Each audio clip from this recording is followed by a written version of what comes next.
Assalamu alaikum, dear BCS dreamers.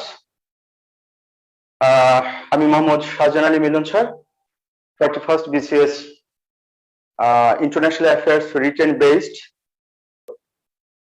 খুবই important একটি topic নিয়ে আমি আপনাদের সাথে এখন কথা বলবো, এবং এটি ইন্টারন্যাশনাল অ্যাফেয়ার্সে বাংলাদেশ পাবলিক সার্ভিস কমিশন কর্তৃক যে সিলেবাসটি দেওয়া হয়েছে, সেই সিলেবাসের যে টপিকটি সেটি হচ্ছে এম্পেরিক্যাল ইস্যুস থেকে, এবং এটি ফরেন রিলেশনস অফ মেজর পাওয়ার, অর্থাৎ বৃহৎ শক্তি সমূহের বৈদেশিক সম্পর্ক। এবং আজকের যে টপিকটি আমি নির্ধারণ করেছি আপনাদের সাথে আলোচনা করবার জন্য, সেটি হচ্ছে চীন আমেরিকা সম্পর্ক বা আমেরিকা চীন সম্পর্ক, অর্থাৎ ইউএসএ চায়না রিলেশনস। তো ইউএসএ চায়না রিলেশনস এটি কন্টেম্পোরারি ওয়ার্ল্ড পলিটিক্সে খুবই ইম্পর্টেন্ট একটি আলোচনা, এবং বাংলাদেশ সিভিল সার্ভিস পরীক্ষায় এবার বিসিএস এর জন্য, এবং এটা সবসময়ের জন্য ইম্পর্টেন্ট, এবারের জন্য ইম্পর্টেন্ট, এবং এর আগেও বিসিএস পরীক্ষায় এখান থেকে প্রশ্ন এসেছে। তো আশা করি আপনারা শেষ অবধি সাথে থাকবেন, এবং আপনাদের যদি কোনো প্রশ্ন থাকে তো আপনারা আমাকে একটু প্রশ্ন করবেন, এবং আপনারা বেশি করে শেয়ার করবেন। বিশেষ করে এটা লিঙ্কটা নিয়ে আপনারা যার যার ওয়ালে শেয়ার করবেন, তাতে করে আপনার ওয়ালে একটু সেভ থাকবে এবং অনেকে এটি দেখতে পারবে। যাই হোক, তো আমাদের আলোচনার বিষয়টা হচ্ছে যে যুক্তরাষ্ট্র এবং চায়না সম্পর্ক। তো এই সম্পর্ক আলোচনা করার পূর্বে আমরা একটু সংক্ষেপে জেনে নেব যে আমেরিকা এবং চীন কেমন দুটি রাষ্ট্র। তো গত পর্বে আমেরিকার বৈদেশিক নীতি আলোচনা করবার সময় আমি আপনাদেরকে বলেছিলাম, আমেরিকা হচ্ছে পৃথিবীতে আয়তনের দিক থেকে আমেরিকা পৃথিবীর চতুর্থ বৃহত্তম দেশ, জনসংখ্যার দিক থেকে আমেরিকা তৃতীয় বৃহত্তম দেশ, অর্থনীতির দিক থেকে আমেরিকা বিশ্বের বৃহত্তম অর্থনীতির দেশ, তথ্য প্রযুক্তি এবং সামরিক দিক থেকে আমেরিকা পৃথিবীর শ্রেষ্ঠ একটি দেশ।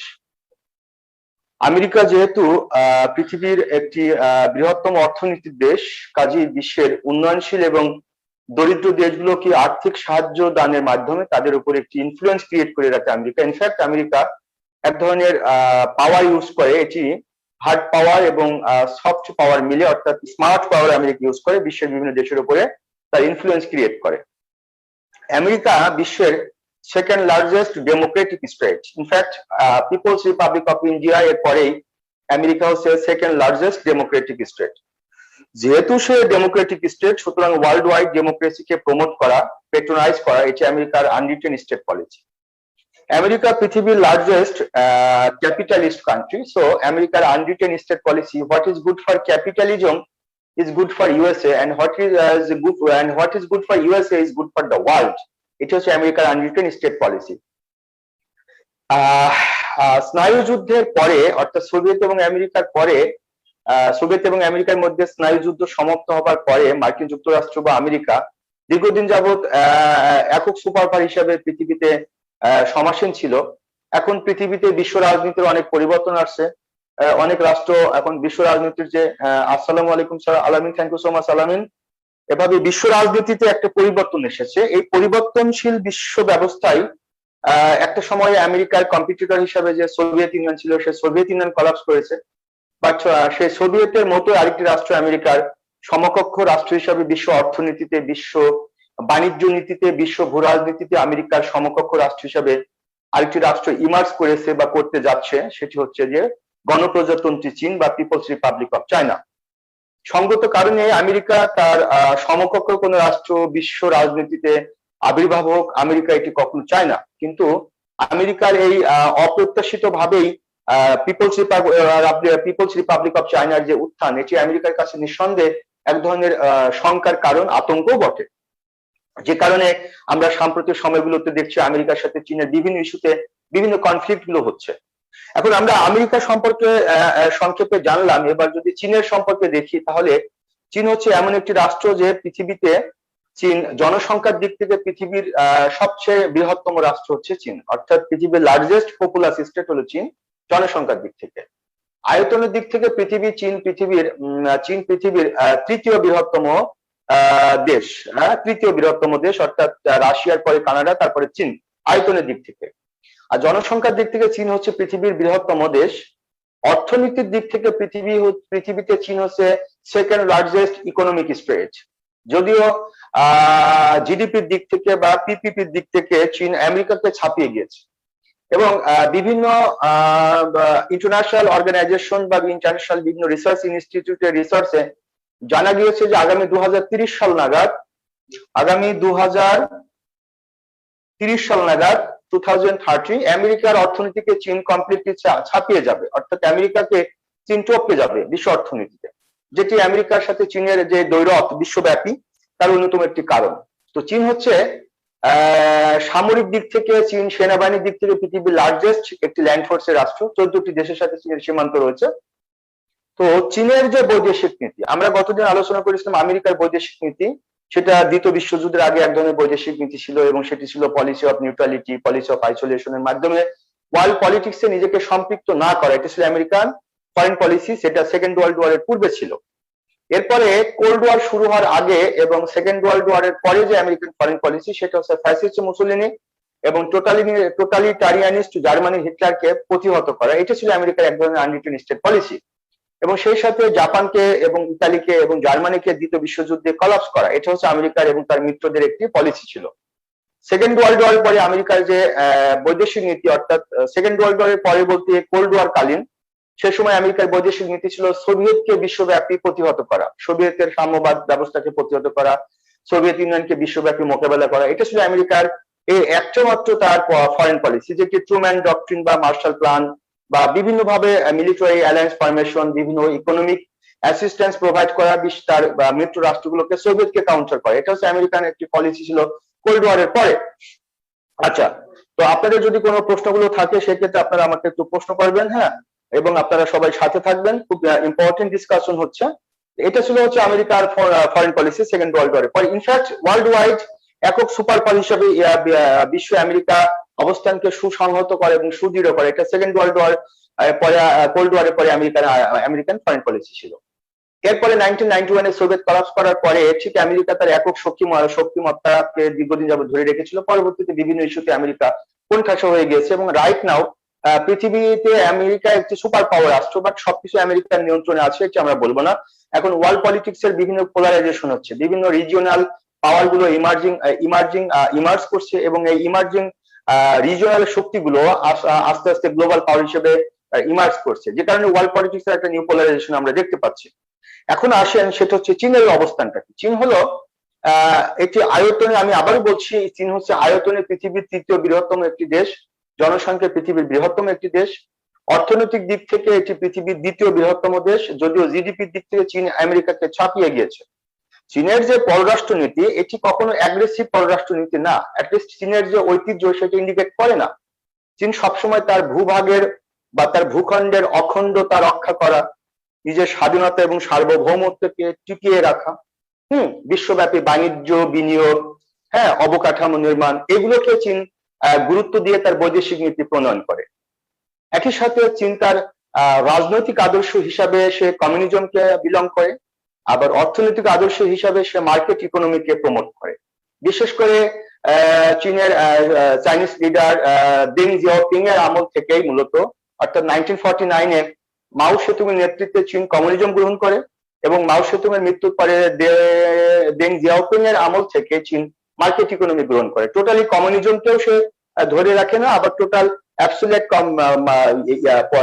ক্যাপিটালিজমকেও সে প্রমোট করে না, অর্থাৎ সে তার পলিটিক্যাল আইডিওলজি হিসাবে সে কমিউনিজমকে প্রমোট করে, আবার ইকোনমিক আইডিওলজি হিসাবে মার্কেট ইকোনমিকে সে প্রমোট করে। এভাবে করতে করতে চীন যে তার যে ক্লাসিক্যাল কমিউনিজম, সেখান থেকে সে চীন একটু সরে আসে এবং সরে আসার পরে সে মার্কেট ইকোনমিকে প্রমোট করার পরে চীন আস্তে আস্তে ডে বাই ডে সে ইকোনমিক্যালি ডেভেলপ করা শুরু করে।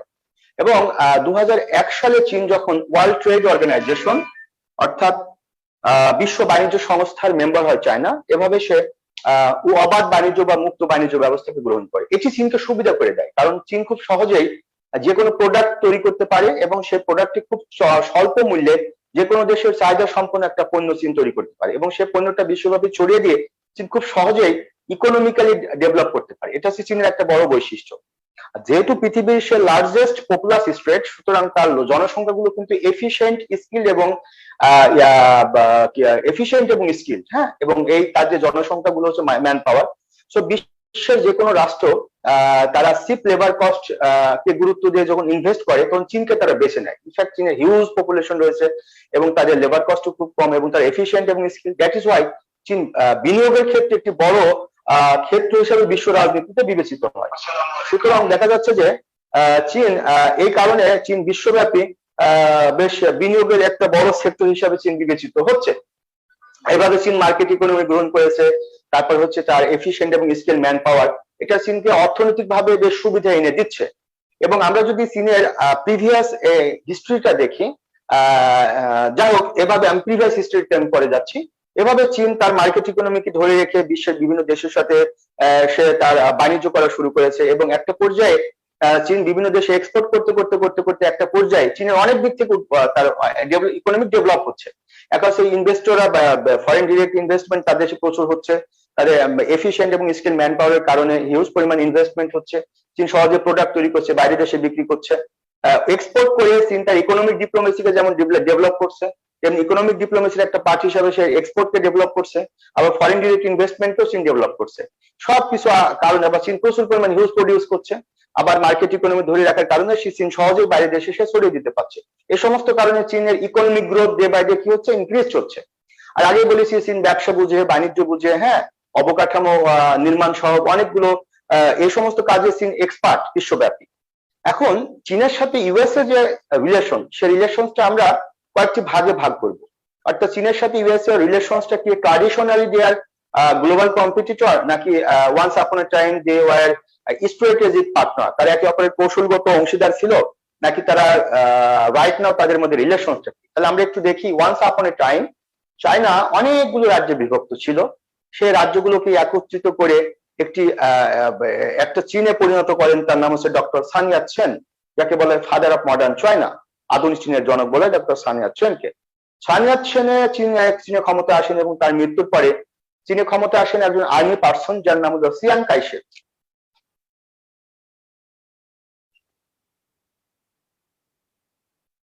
চিয়াং কাইশেক তিনি কুওমিনচাং পার্টির একজন নেতা। চিয়াং কাইশেক তিনি ক্ষমতা আসেন এবং চীনে তিনি ক্যাপিটালিজম বা পুঁজিবাদ বা ধনতন্ত্র ব্যবস্থা চালু করেন চিয়াং কাইশেক। যখনই তিনি চিয়াং কাইশেক এই ক্যাপিটালিজম বা ধনতান্ত্রিক ব্যবস্থা চালু করেন, তখন পশ্চিমা পুঁজিবাদী রাষ্ট্রগুলো, ইনফ্যাক্ট আমেরিকার সাথে, ব্রিটেনের সাথে এই চিয়াং কাইশেকের কারণে সম্পর্কটা বেশ ভালো হলো চীনের। চিয়াং কাইশেক দীর্ঘদিন যাবৎ ক্ষমতা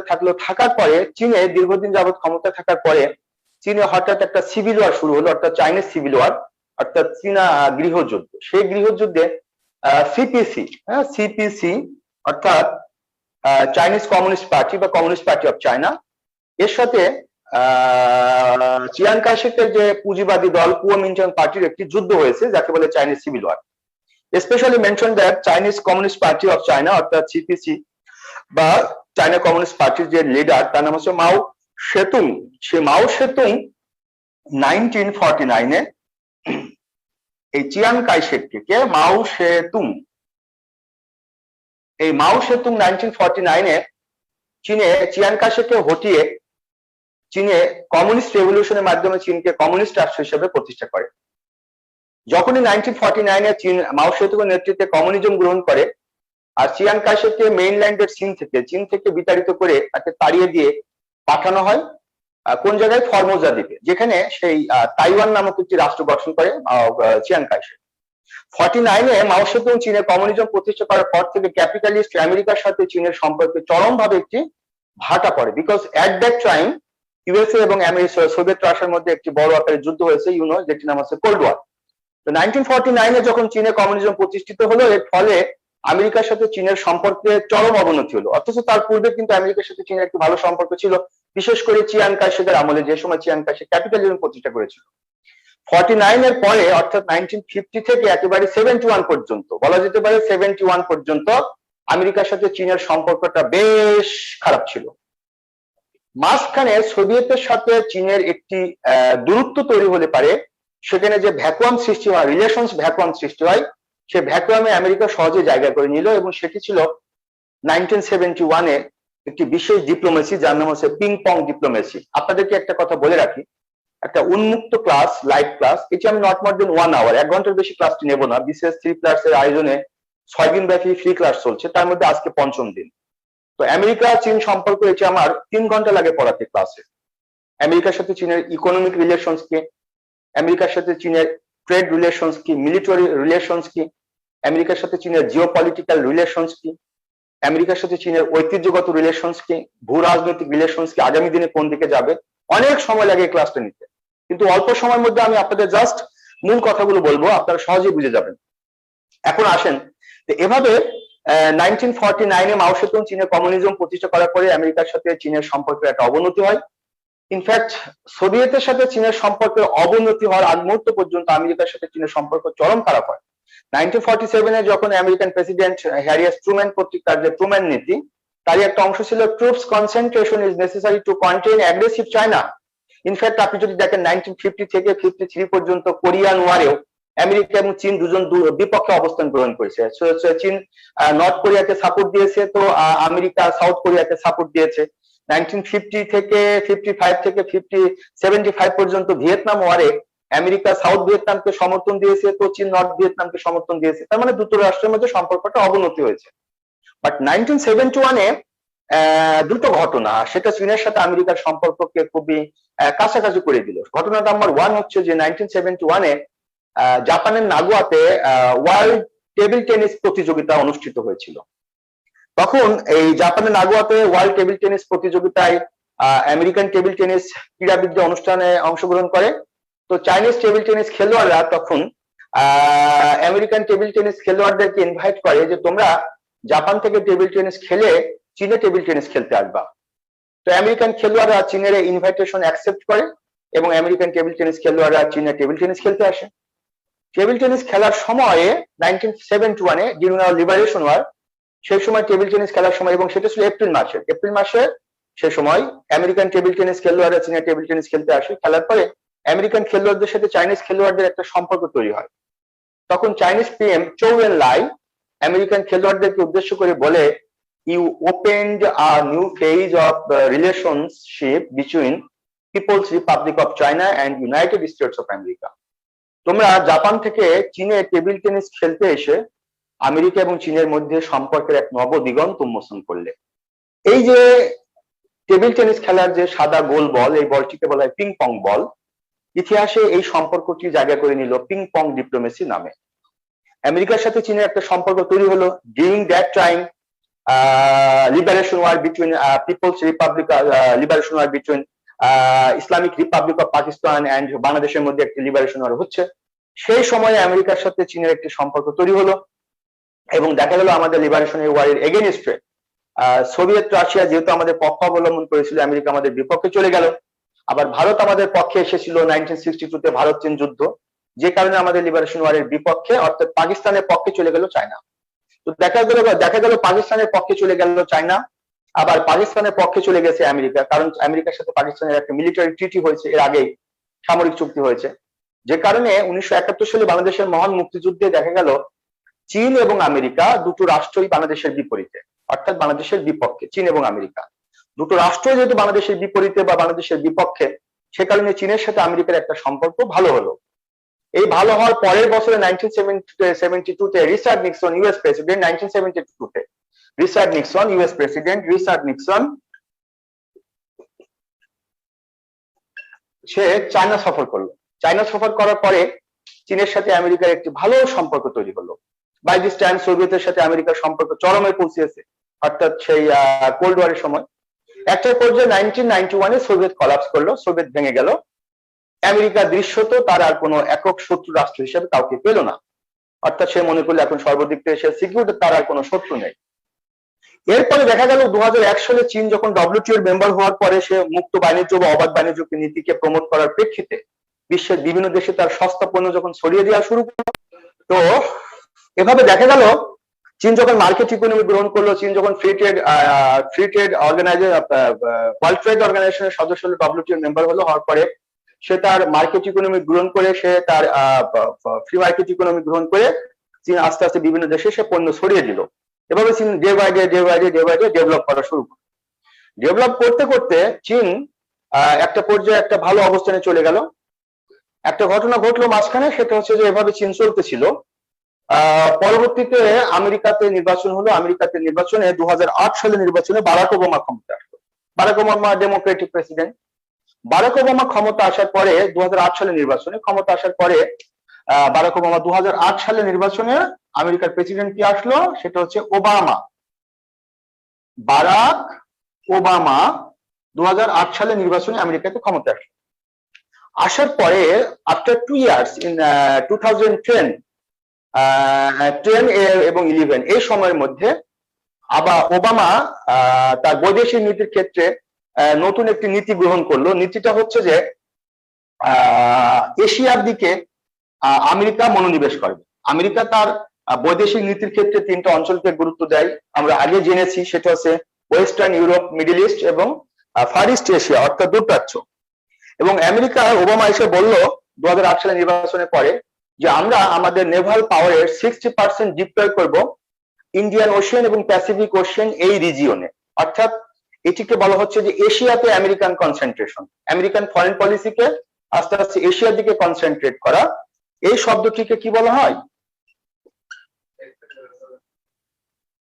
এটিকে বলা হয় পিভট টু এশিয়া। প্লিজ, এটিকে বলা হয় পিভট টু এশিয়া।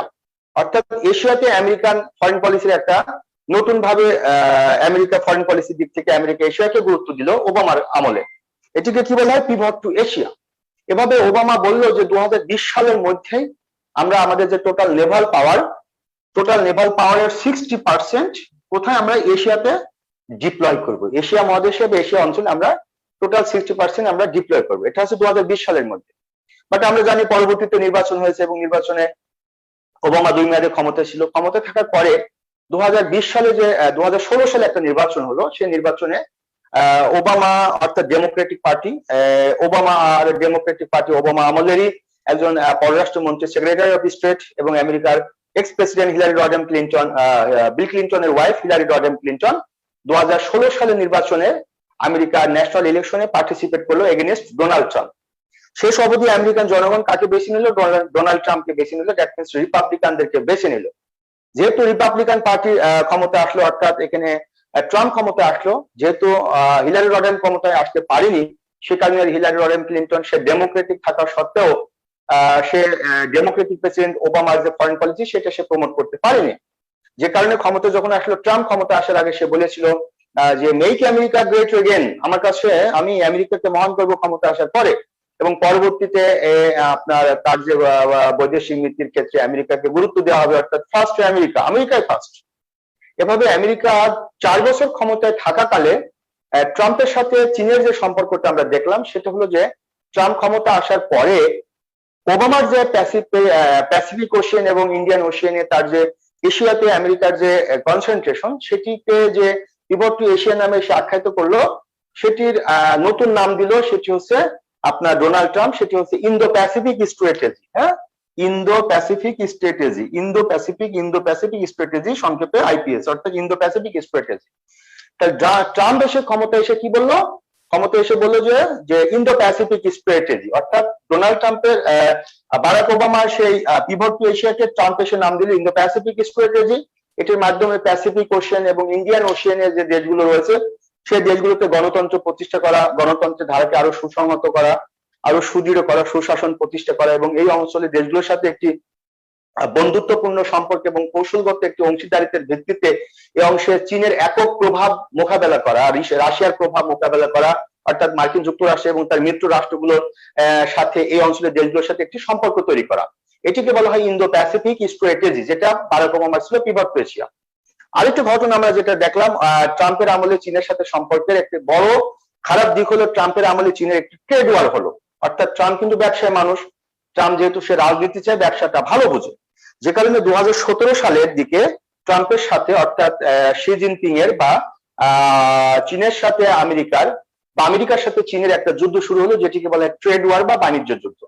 এই বাণিজ্য যুদ্ধে কি হলো? ট্রাম্প দেখলো যে হিউজ পরিমাণ আমেরিকান প্রোডাক্ট তারা চীনে এক্সপোর্ট করতে পারে না, অথচ চীন হিউজ পরিমাণ প্রোডাক্ট আমেরিকাতে এক্সপোর্ট করে, বিশেষ করে স্টিল, অ্যালুমিনিয়াম বা অন্যান্য যে পদার্থ, অন্যান্য যে ইয়েগুলো আছে, গুডস গুলো রয়েছে, মালামাল গুলো রয়েছে, সেগুলো আমেরিকাতে প্রচুর পরিমাণে এক্সপোর্ট করে চায়না। কিন্তু সেই অর্থে আমেরিকা চায়নায় প্রবেশ করতে পারে না।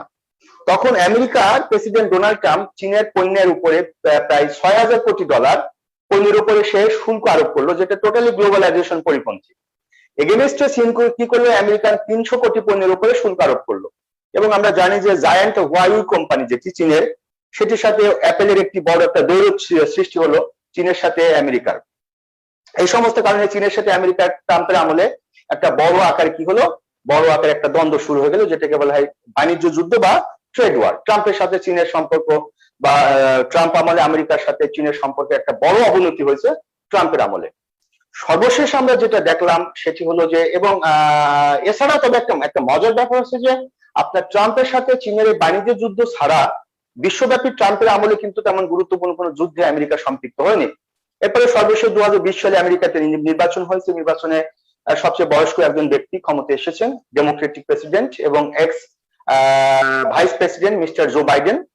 জো বাইডেন ক্ষমতায় আসার পরে আমরা দেখেছি যে চীনের সাথে এবং রাশিয়ার সাথে জো বাইডেন নতুন করে তার সম্পর্কের সমীকরণ নির্ধারণ করবার একটি নতুন প্রচেষ্টা গ্রহণ করেছে, যেটা সর্বশেষ আমরা দেখেছি জো বাইডেন ক্ষমতা আসার পরে দুঃখিত জো বাইডেন ক্ষমতা আসার পরে সর্বশেষ তার রাষ্ট্রীয় সফর বা সরকারি সফর যেটি আমরা বলি না কেন, সর্বপ্রথম সেটি হচ্ছে যে G7 এর সম্মেলন হয়েছে। এই যে আপনার এই মাসে G7 এর সম্মেলন হয়েছে, সেটা হচ্ছে ইংল্যান্ডের কর্নওয়ালে। G7 অর্থাৎ পৃথিবীর শিল্পোন্নত দেশগুলোর সম্মেলন হয়েছে, যে সম্মেলনে চীনকে বৈশ্বিক হুমকি হিসাবে আখ্যায়িত করা হয়েছে আমেরিকার তরফ থেকে। আমেরিকা এবং তার মিত্র রাষ্ট্রগুলোর তরফ থেকে চীনকে বলা হয়েছে চীন হচ্ছে আমাদের বৈশ্বিক হুমকি। চীন আবার এই G7 কে বলছে যে উদ্দেশ্য করে বলছে যে দল বেঁধে বিশ্ব চালানোর দিন শেষ। প্লিজ শব্দটি আবারও বলছি, যে দল বেঁধে বিশ্ব চালানোর দিন শেষ হয়ে এসেছে। এই যে চীন G7 কেন্দ্রিক এরকম একটু বিরূপ মন্তব্য, আবার G7 এর তরফ থেকেও চীনকে বৈশ্বিক হুমকি হিসাবে মনে করা হচ্ছে। এবং আরেকটি ব্যাপার হচ্ছে চীনের জিনজিয়াং প্রদেশে যে উইগুর মুসলিম রয়েছে, সেই মুসলিমদের উপরে চীন ভিন্নভাবে নির্যাতন করে, টর্চার করে, সেই হিসাবে সেখানে মানবাধিকার ক্ষুণ্ণ হচ্ছে। এই মর্মে G7 থেকে একটা উদ্বিগ্ন প্রকাশ করা হয়েছে, যেটার মধ্য দিয়ে একটি চীনের ইন্টারনাল অ্যাফেয়ার্স ইনভলভমেন্টের একটা ইন্ডিকেশন দেওয়া হচ্ছে। One thing you have to keep in mind that another reason between People's Republic of China and United States of America relations এর ক্ষেত্রে একটা বিরূপ প্রভাব পড়েছে, সেটা হচ্ছে ট্রাম্পের আমলে। সেটা আমরা জানি যে 2019 সালে অর্থাৎ 2019 সালের ডিসেম্বর মাসের শেষের দিকে চীনের হুবেই প্রদেশের উহান শহরে একটি ভাইরাসের উৎপত্তি হলো, যেটিকে আমরা বলি করোনা ভাইরাস। সেই করোনা ভাইরাসকে কেন্দ্র করে পরবর্তীতে যে ডিজিজটি ওয়ার্ল্ড ওয়াইড ছড়িয়ে গিয়েছে, যাকে আমরা বলি COVID-19 অর্থাৎ করোনা ভাইরাস ডিজিজ 19। এতে করে বিশ্ব অর্থনীতিতে অনেক রাষ্ট্রই, অলমোস্ট সমস্ত রাষ্ট্রই ক্ষতিগ্রস্ত হয়েছে। হিউজ পরিমাণ জনগোষ্ঠী মারা গেছে আমেরিকাতে। এই যে COVID-19 এটার উৎপত্তি হয়েছে চীনে, যে কারণে ডোনাল্ড ট্রাম্প ক্ষমতা আসার পরে সে কিন্তু এই চীনকে, মানে ডোনাল্ড ট্রাম্পের শেষ দিকে, ক্ষমতা আসার পরে বলবো না, ডোনাল্ড ট্রাম্পের মেয়াদের শেষ দিকে সে কিন্তু চীনকে দায়ী করলো। এবং সে বললো যে চীন হচ্ছে কৃত্রিম ভাবে, এটি হচ্ছে চীনের বায়োলজিক্যাল উইপন্স, চীন কৃত্রিম ভাবে কি করছে, এই ভাইরাসটির উৎপত্তি করেছে, সেটা হচ্ছে চীনে। এবং এই ভাইরাসটির মাধ্যমে চীন কি করছে, ভাইরাসটির মাধ্যমে চীন বিশ্বব্যাপী সে এই ভাইরাসটি সে ছড়িয়ে দিচ্ছে। এভাবে চীন কি করলো, হ্যাঁ অনেকে আছে আপনারা, হ্যাঁ আসসালামু আলাইকুম স্যার, ওয়ালাইকুম সালাম, হ্যাঁ Alamin, thank you so much for watching. আচ্ছা যাই হোক, এভাবে চীন কি করলো, তার কৃত্রিম যে ভাইরাসটি সেটা বিশ্বব্যাপী ছড়িয়ে দিয়েছে, বিশ্ব অর্থনীতি ধ্বংস করেছে চীন, এবং সবকিছুর জন্য চীন দায়ী। এবং আমেরিকার তরফ থেকে বিশেষ করে ডোনাল্ড ট্রাম্প বারংবার বলেছে এটা হচ্ছে ম্যান মেড একটি ডিজাস্টার, একটা নট ন্যাচারাল ডিজাস্টার। চীন থেকে বারংবার নিশ্চিত করা হয়েছে যে না, এটি ন্যাচারাল ডিজাস্টার, এটি ম্যান মেড ডিজাস্টার না। যদিও ওয়ার্ল্ড হেলথ অর্গানাইজেশন শেষ অবধি চীনকে সমর্থন দিয়েছে, যে কারণে আমেরিকার সাথে চীনের সম্পর্ক খারাপ হয়েছে, ওয়ার্ল্ড হেলথ অর্গানাইজেশনের ডোনাল্ড ট্রাম্পের সম্পর্ক খারাপ হয়েছে। পরবর্তীতে আমরা যেটা দেখতে পাচ্ছি সেটা হচ্ছে যে জো বাইডেন ক্ষমতা আসার পরে ট্রাম্পের সাথে চীনের সম্পর্কের যে অবনতিটা হয়েছিল, বাইডেন আসার পরে যে সেই সম্পর্কের স্বাভাবিক হবে, এটি অনেকেই রাজনৈতিক বোদ্ধারা ভাবছিলেন নির্বাচনের আগে, বাট সম্পূর্ণরূপে ব্যতিক্রম। One thing you have to keep in mind that please BCS dreamers, সেটি হচ্ছে যে আমেরিকাতে প্রেসিডেন্ট বদলায়, বাট তাদের জাতীয় নীতিতে তেমন একটা পরিবর্তন আসে না। আমেরিকা সর্বাগ্রে তাদের ন্যাশনাল ইন্টারেস্টকে কিন্তু গুরুত্ব দেয়, সেখানে বিভিন্ন জাতির বসবাস, তারা কিন্তু একটা মাত্র আইডিওলজিকে বিলং করে ন্যাশনালিজম হিসেবে, সেটা হচ্ছে যে তারা আমেরিকান। এই যে দে আর আমেরিকান, এই যে একটা আইডিওলজি ন্যাশনালিজম, এটি হচ্ছে তাদেরকে ইউনাইটেড করে রাখে। কাজী জো বাইডেন ক্ষমতা আসার পরে আমেরিকার সাথে চীনের সম্পর্ক একটা ভালো হবে এবং রাশিয়ার সাথে সম্পর্ক খারাপ হবে, এই ধরনের টেন্ডেন্সি যারা মনে করেছিল বা এটা যারা মনে করেছিল এক ঘটনা ঘটবে, তারা বোকার স্বর্গে বাস করছে। কারণ আমেরিকাকে আপনাকে একটা কথা মনে রাখতে হবে যে ডোনাল্ড ট্রাম্পকে আমেরিকার জনগণ পছন্দ করেনি বলেই কিন্তু জো বাইডেনকে ক্ষমতায় বসিয়েছে। জো বাইডেনকে কেন জনগণ ক্ষমতায় বসিয়েছে, তার কারণ হচ্ছে যে ডোনাল্ড ট্রাম্পকে আমেরিকান জনগণ পছন্দ করেনি, যে কারণে ডোনাল্ড ট্রাম্পের বিপরীত ব্যক্তিকে কিন্তু অল্টারনেটিভ ব্যক্তিকে কিন্তু আমেরিকা ক্ষমতায় বসিয়েছে। ট্রাম্পকে কেন পছন্দ করেনি? ট্রাম্পকে পছন্দ না করার পেছনে ট্রাম্প আমেরিকার যে বড় আকারের যে ডিজাস্টার কোভিড-19 সেটিকে ট্রাম্প যদি আপনাকে আমি বলি, ট্রাম্প সেটি মোকাবেলা করতে পারেনি। তাছাড়া প্যারিস জলবায়ু চুক্তি থেকে সরে আসা সহ বিভিন্ন ইস্যুতে, ন্যাটো সহ বিভিন্ন ইস্যুতে আমেরিকার ট্রাডিশনাল মিত্রদেরকে ট্রাম্প একটা দূরত্ব সৃষ্টি করেছে। ট্রাম্পের আমলে আমেরিকার ট্রাডিশনাল মিত্রদের মধ্যে একটা দূরত্ব সৃষ্টি হয়েছে আমেরিকার সাথে তার মিত্রদের, যে কারণে আমেরিকার জনগণ ট্রাম্পকে পছন্দ করেনি। আর তাছাড়া ট্রাম্প কোভিড-19 মোকাবেলায় সম্পূর্ণরূপে ব্যর্থতার পরিচয় দিয়েছে, আমেরিকায় হিউজ পরিমাণ মানুষ মারা গিয়েছে। সে কারণে কিন্তু ট্রাম্পের মানে অল্টারনেটিভ হিসেবে জো বাইডেনকে আমেরিকার জনগণ ক্ষমতায় বসিয়েছে। জো বাইডেন ক্ষমতায় আসার পরে অলরেডি চীনকে বৈশ্বিক হুমকি হিসাবে মনে করা হচ্ছে। জো বাইডেনের তরফ থেকে সেই কথাটি বারংবার বলা হয়েছে। এবং মজার ব্যাপার হচ্ছে 2013 সালে 2013-এ চাইনিজ প্রেসিডেন্ট শি জিনপিং এর যে বিশেষ যে পরিকল্পনা, যে সেটা হচ্ছে ওয়ান বেল্ট ওয়ান রোড, যেটি বেল্ট অ্যান্ড রোড ইনিশিয়েটিভ, সেটি এগেনস্টে চীনের এই বেল্ট অ্যান্ড রোড ইনিশিয়েটিভের বিপরীতে আমেরিকার তরফ থেকে $40 ট্রিলিয়ন 40 ট্রিলিয়ন এই একটা বিরাট প্রকল্প, যার নাম হচ্ছে build back better world, build back better world, build back better world, build back better world. এই যে বেল্ট অ্যান্ড রোড ইনিশিয়েটিভের বিপরীতে আমেরিকার তরফ থেকে যে ইনিশিয়েটিভ নেওয়া হচ্ছে আগামী দিনে চীনকে কাউন্টার করার জন্য, আমেরিকা এবং তার মিত্রদেরকে নিয়ে চীনকে কাউন্টার করার জন্য বিল্ড ব্যাক বেটার ওয়ার্ল্ড সে প্রমোট করতে চাচ্ছে। এভাবে যদি আমরা সর্বশেষ দেখি যে গত 15 তারিখে জুন মাসে বেলজিয়ামের ব্রাসেলসে ন্যাটোর শীর্ষ সম্মেলন হয়েছে। সেই শীর্ষ সম্মেলনে আমরা যেটা জেনেছি যে after second world war, during cold war, after second world war এবং ডিউরিং কোল্ড ওয়ার সোভিয়েত রাশিয়াকে মোকাবেলা করার জন্য আমেরিকা যে ন্যাটো বাহিনী গঠন করেছিল বেসিক্যালি এবং মেইনলি সোভিয়েতকে মোকাবেলা করার জন্য, কিন্তু সোভিয়েত কলাপস করেছে। এখন আমেরিকার তরফ থেকে এবং ন্যাটোভুক্ত দেশগুলো তারা বলছে যে দুইটি দেশকে এখন আমাদেরকে রুখতে হবে ওয়ার্ল্ড ওয়াইড। সে দেশটি হচ্ছে, একটা হচ্ছে চায়না এবং একটা হচ্ছে রাশিয়া। সুতরাং চীনের সাথে আমেরিকার সম্পর্ক যে খারাপ দিকে মন নিচ্ছে এবং আগামীতে যে খারাপ দিকে মন নিবে জো বাইডেনের আমল থেকে শুরু করে আগামী দিনগুলোতে, সেটি কিন্তু একটা প্রচ্ছন্ন ইঙ্গিত কিন্তু আমরা সাম্প্রতিক বিশ্ব রাজনীতির গতিধারাতে দেখতে পাচ্ছি। এখন চীনের সাথে যে আমেরিকার এই যে সম্পর্কের যে দূরত্ব, এই দূরত্বটা কেন সৃষ্টি হচ্ছে? তাহলে আমেরিকার সাথে চীনের সম্পর্কের এই দূরত্বটা অনেক কারণের সৃষ্টি হচ্ছে। সেটির কারণটি যদি আমরা বলি, যে প্রথম কারণটি যদি আমি বলি, সেটা হচ্ছে যে অর্থনৈতিক কারণ।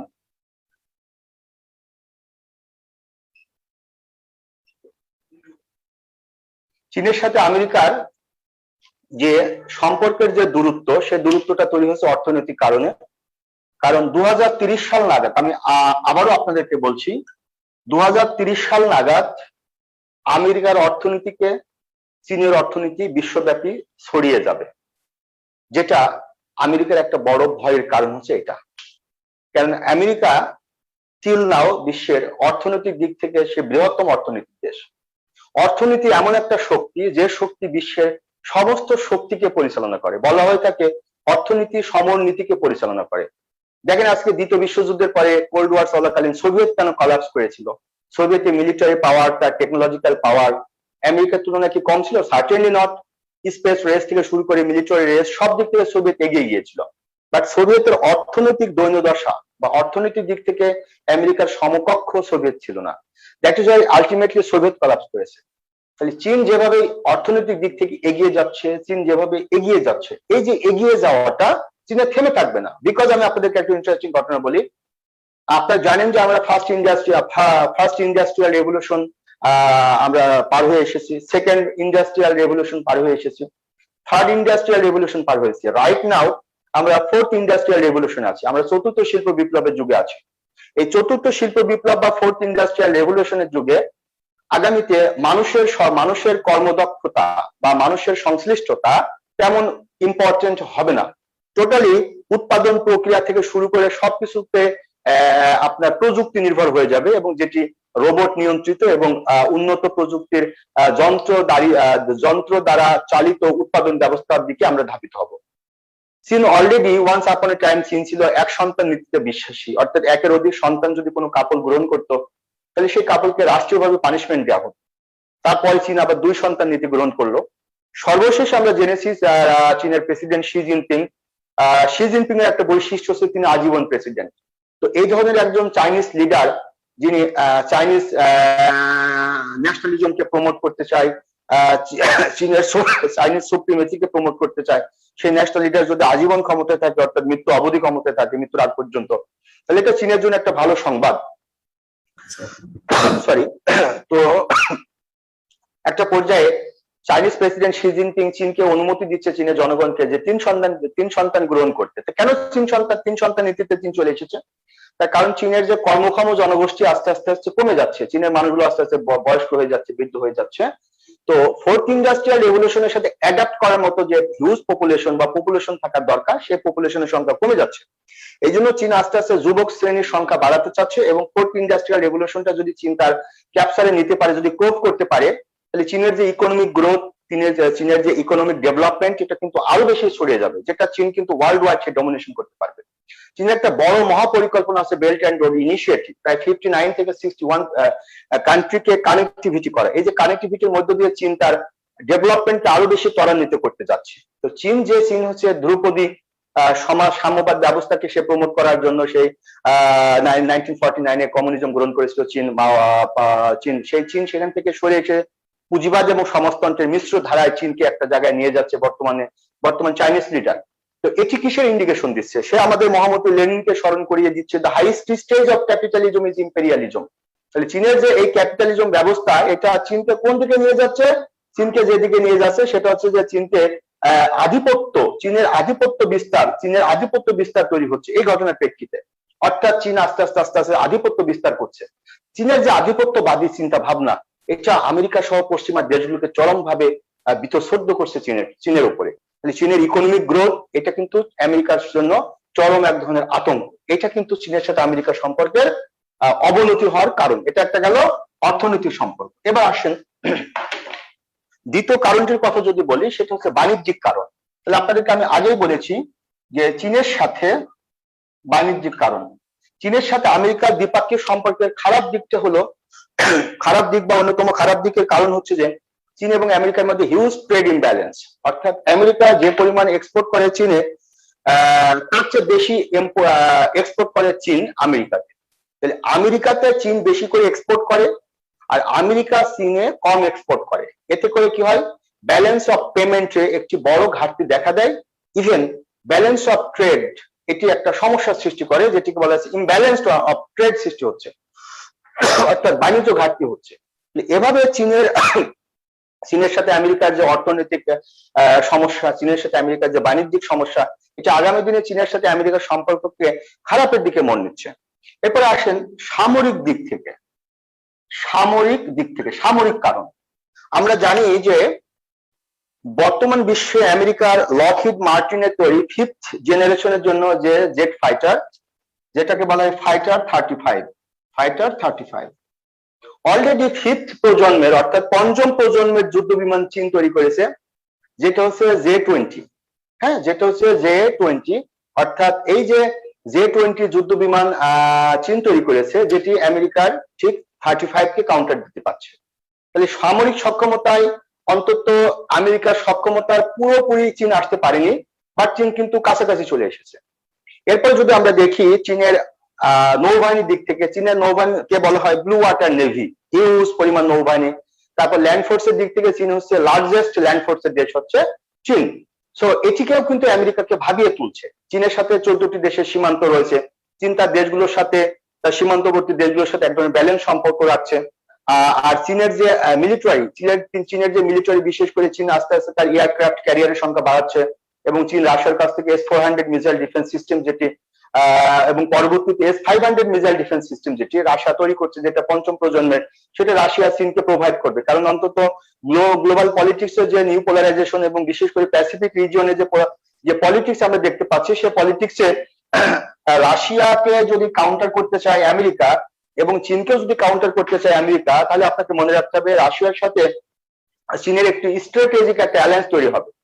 এবং এই অ্যালায়েন্সটা খুবই স্বাভাবিক, বিকজ আমরা সাম্প্রতিক সময় যেটা আমরা দেখতে পাচ্ছি যে 2007 সালে জাপানের সাবেক প্রধানমন্ত্রী শিনজো অ্যাবে এর উদ্যোগে ফিলিপাইনে একটি কৌশলগত ফোরাম গঠিত হয়, যেটা আমরা প্রত্যেকে জানি, যার নাম হচ্ছে কোয়াড্রিলেটারাল সিকিউরিটি ডায়ালগ বা কোয়াড।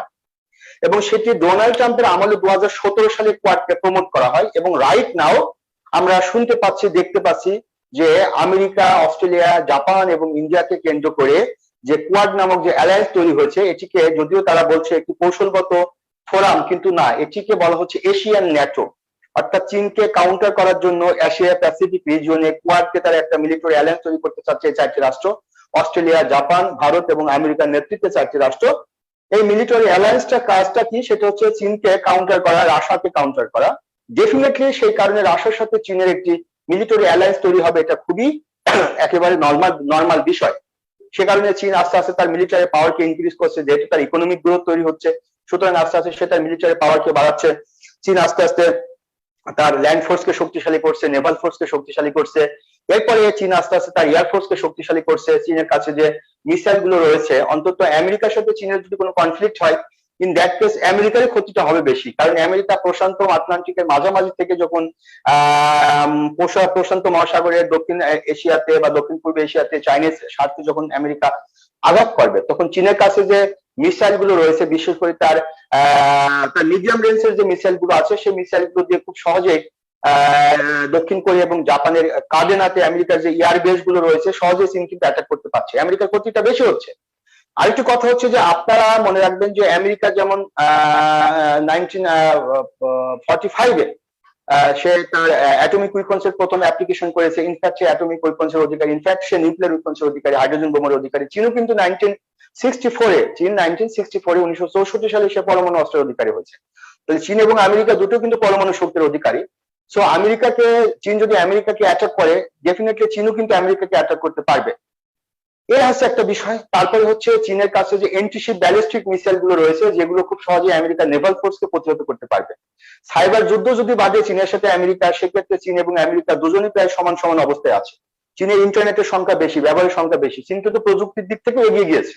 সুতরাং মিলিটারি দিক থেকে আমেরিকা মনে করতেছে যে ওয়ার্ল্ড ওয়াইড এর একমাত্র কম্পিটিটর সেটা হচ্ছে পিপলস রিপাবলিক অফ চায়না। একটা সময় ছিল সোভিয়েত ইউনিয়ন, এখন সেটা হচ্ছে চায়না। এটা হচ্ছে মিলিটারি দিক থেকে। এরপরে আসেন যে ভূ রাজনৈতিক দিক থেকে। ভূ রাজনৈতিক কারণগুলোর মধ্যে অনেকগুলো কারণ রয়েছে। যদি আপনি দেখেন যে চীনের সাথে আমেরিকার যে দূরত্ব বা সম্পর্কের যে অবনতি, তার অন্যতম একটি কারণ হচ্ছে যে তাইওয়ান ইস্যু। তাইওয়ান হচ্ছে চীনের একটি পার্ট, এটা চীন মনে করে। On the other hand Taiwan একটি আলাদা রাষ্ট্র, এটা আমেরিকা মনে করে। এই যে আইডিওলজিক্যাল কনফ্লিক্ট তাইওয়ানকে কেন্দ্র করে, দুজনের আইডিওলজি দুরকম। সো এটির কারণে কিন্তু চীনের সাথে আমেরিকার একটা দূরত্ব রয়েছে বা একটা দ্বন্দ্ব রয়েছে। ইভেন তাইওয়ানকে আমেরিকা সর্বাবস্থায় কিন্তু ইনফ্লুয়েন্স ক্রিয়েট করছে যে তুমি ডিক্লেয়ার করো ইন্ডিপেন্ডেন্স, আমি তোমাকে রেকগনাইজ করছি। আমরা দেখেছি যে কিছুদিন আগে যখন G7 এর বৈঠক হয়েছে, চীনকে বৈশ্বিক হুমকি হিসাবে আমেরিকা সহ তার মিত্র রাষ্ট্রগুলো G7 বৈঠকে বলেছে, তখন কিন্তু তাইওয়ানের আকাশ সীমায় চীন তার প্রায় 28টি যুদ্ধ বিমান তাইওয়ানের আকাশ সীমায় চীন কিন্তু উড়িয়েছে। এটা দিয়ে তাইওয়ানকে একটা মেসেজ দিয়েছে যে আমেরিকার কথা মতো তুমি যদি বেশি নাচানাচি করো, তাহলে কিন্তু তোমার সমস্যা হবে। এই যে বিষয়টি কিন্তু তাইওয়ানকে একটা মেসেজ দিয়েছে চীন, একই সাথে আমেরিকাকে একটা মেসেজ দিয়েছে। তাইওয়ানকে কেন্দ্র করে চীনের সাথে আমেরিকার একটা সম্পর্ক আছে, খারাপ সম্পর্ক, এটা তাইওয়ান ইস্যু। এটা গেল তাইওয়ান ইস্যু। এরপরে যদি আপনাকে আমি বলি, তাহলে আমেরিকার একেবারে ট্র্যাডিশনাল মিত্র বলবো, সেটা হচ্ছে সাউথ কোরিয়া, দক্ষিণ কোরিয়া। এই আমেরিকার ট্র্যাডিশনাল মিত্র যে দক্ষিণ কোরিয়া, সে দক্ষিণ কোরিয়ার সাথে আমেরিকার একটা মিত্রতা আছে। উত্তর কোরিয়ার সাথে দক্ষিণ কোরিয়ার শত্রুতা আছে, যে কারণে উত্তর কোরিয়াকে চীন প্রমোট করতে চায় বা চীন উত্তর কোরিয়াকে পৃষ্ঠপোষকতা করে। এবং আমেরিকা মনে করে যে উত্তর কোরিয়া যে আমেরিকার সাথে যে বিভিন্নভাবে যে বেয়াদবি করে, সে বেয়াদবির কারণটাই হচ্ছে যে তাই চীনের আশকারা পেয়ে উত্তর কোরিয়া কাজটা করে। সেক্ষেত্রে আমেরিকা কিন্তু চীনকে পরোক্ষভাবে এই কারণে দায়ী করে। এরপরে চীনের সাথে জাপানের শত্রুতা আছে। চীনের সাথে জাপানের শত্রুতা আছে। এই যে জাপান আমেরিকা হচ্ছে ট্র্যাডিশনাল মিত্র বলবো না, এটা স্ট্র্যাটেজিক পার্টনার, স্ট্র্যাটেজিক মিত্র, কৌশলগত বন্ধু। জাপানের সাথে চীনের শত্রুতা, আমেরিকার সাথে জাপানের মিত্রতা চীনের সাথে আমেরিকার দূরত্ব তৈরি করেছে। আমারও বলছি কথাটা, জাপানের সাথে চীনের শত্রুতা আর জাপানের সাথে আমেরিকার মিত্রতা চীনের সাথে আমেরিকার শত্রুতা তৈরি করেছে। এটা কিন্তু একটা জিওপলিটিক্যাল কারণ। এরপর যদি আমরা বলি ভারত বান্ধব বৈদেশিক নীতি রাইট নাও আমেরিকা, তাহলে ভারত একটি ফ্যাক্টর। ভারতের সাথে চীনের যে কনফ্লিক্ট রয়েছে সেটা হচ্ছে দুটো কারণ, একটা বর্ডার ডিসপিউট, একটা ট্রেড ইমব্যালেন্স, আরো অনেকগুলো ইস্যুকে কেন্দ্র করে।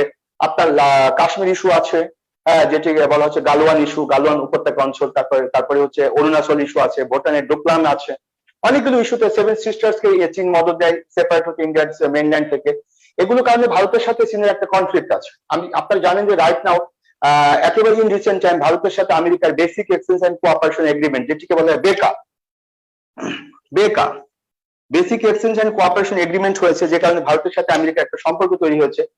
ভারতের সাথে যেহেতু চীনের কনফ্লিক্ট রয়েছে, ভারত এবং চীন যেহেতু তারা রিজিওনাল কম্পিটিটর কিংবা জিওপলিটিক্যাল কম্পিটিটর, সেই কারণে আমেরিকার সাথে কিন্তু চীনের একটি কনফ্লিক্ট রয়েছে। তাহলে আমেরিকার সাথে চীনের কনফ্লিক্ট রয়েছে, আবার ভারতের সাথে কিন্তু চীনের কনফ্লিক্ট রয়েছে। এই ভূ রাজনৈতিকগত কারণে কিন্তু আমেরিকার সাথে চীনের একটি সম্পর্ক অবনতি হচ্ছে। এটা ভারতের একটা ফ্যাক্টর। এরপরে আপনি আসেন, সেটা হচ্ছে যে তিব্বত। এই যে তিব্বতের সাথে চীনের একটা কনফ্লিক্ট আছে, সেটা কিন্তু আমেরিকার সাথে চীনের একটি সম্পর্কটা অবনতির আরেকটি কারণ। এটা যদি আমি এই অঞ্চলের কথা বলি, চীন এবং তার আশেপাশের অঞ্চলের কথা বলি, তারপরে মিয়ানমার যেখানে এই মায়ানমারে দীর্ঘদিন যাবৎ সেনা শাসক ক্ষমতায়।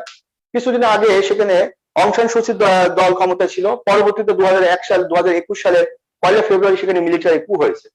এই যে মিলিটারি কু হয়ে সেখানে গণতান্ত্রিক প্রক্রিয়া ব্যাহত হয়েছে।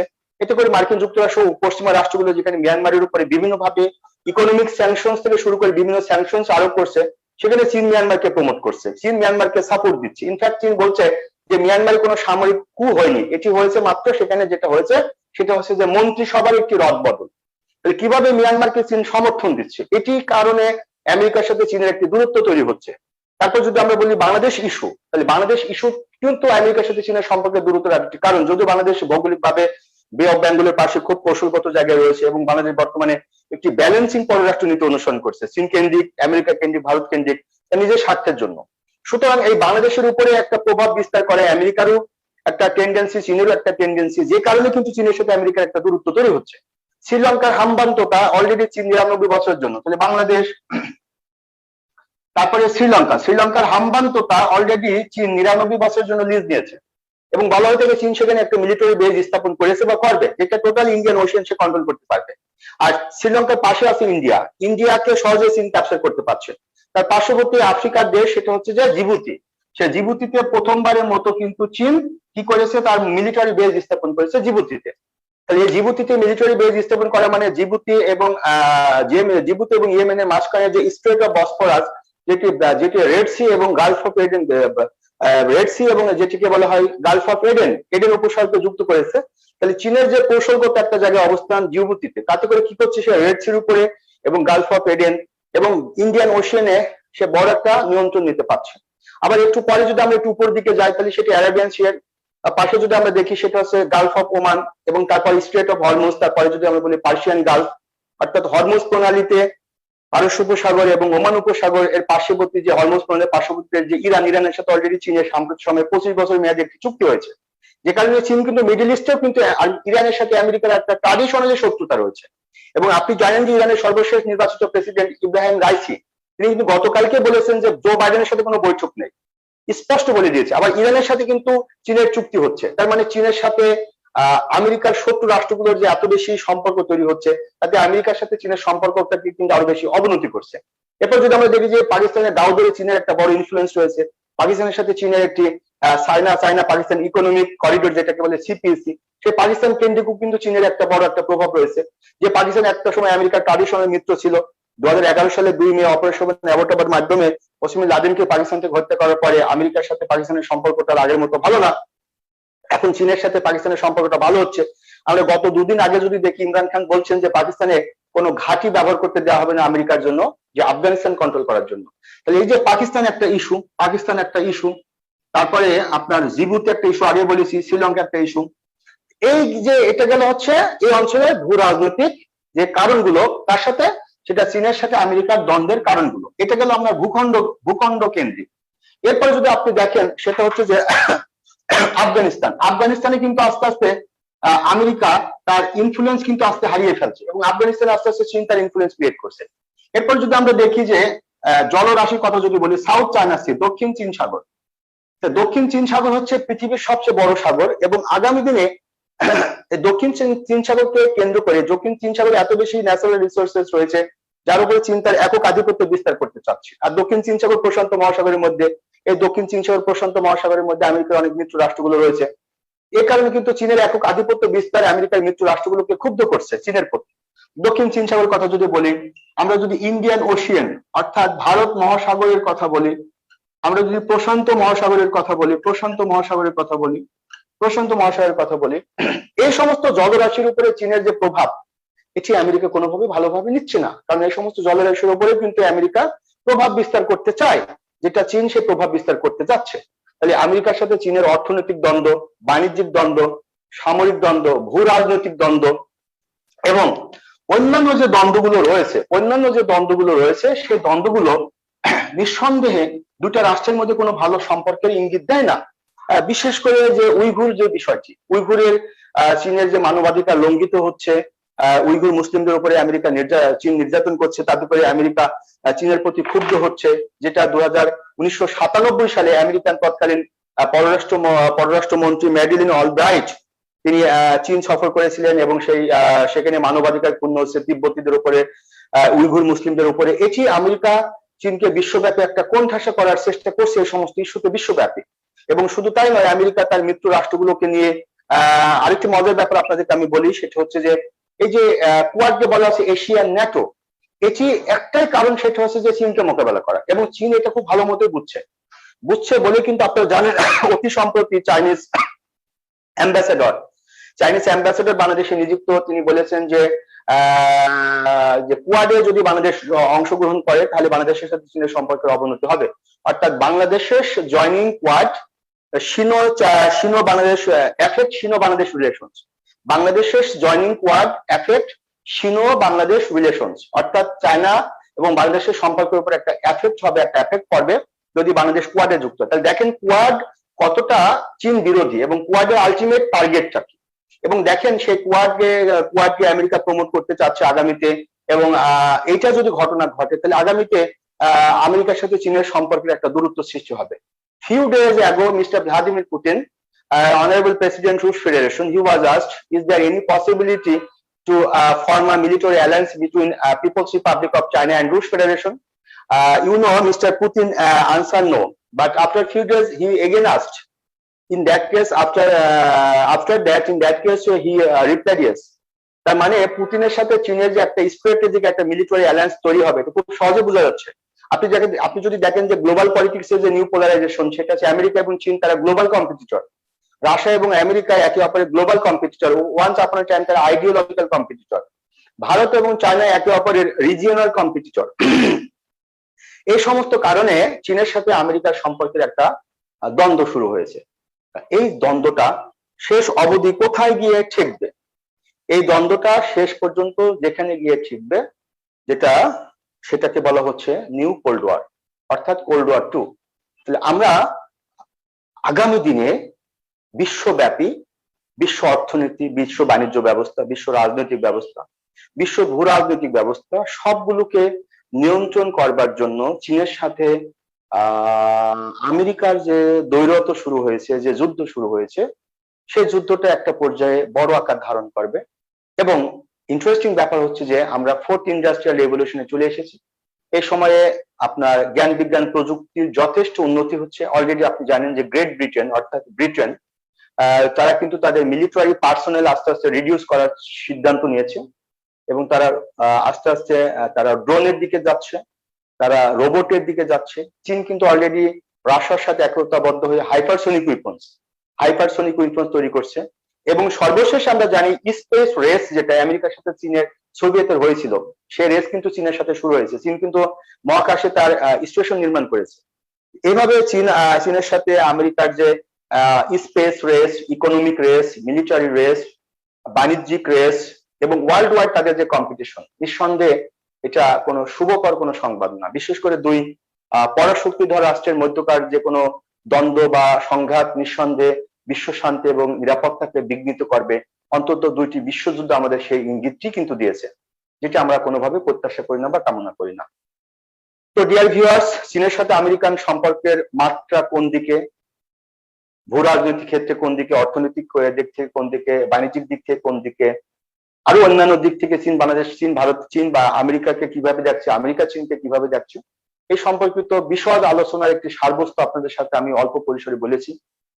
আমেরিকার সাথে তাইওয়ানের সম্পর্কটা কেন ভালো, তাইওয়ানের সাথে চীনের সম্পর্কের ব্যাকগ্রাউন্ড কি, ওয়ান চায়না পলিসি কি, হংকং ইস্যু, ম্যাকাও ইস্যু, হ্যাঁ, ভারতের সাথে চীনের কনফ্লিক্টটা কি কি জায়গাতে, রুশ জাপান যুদ্ধ, রুশ চায়না যুদ্ধ, অনেক ইস্যু আছে, চেকবুক ডিপ্লোমেসি, অনেক ইস্যু আছে যেটা নিয়ে কথা বলার অনেক সুযোগ আছে এবং এগুলো অনেক ইম্পর্টেন্ট বিষয়।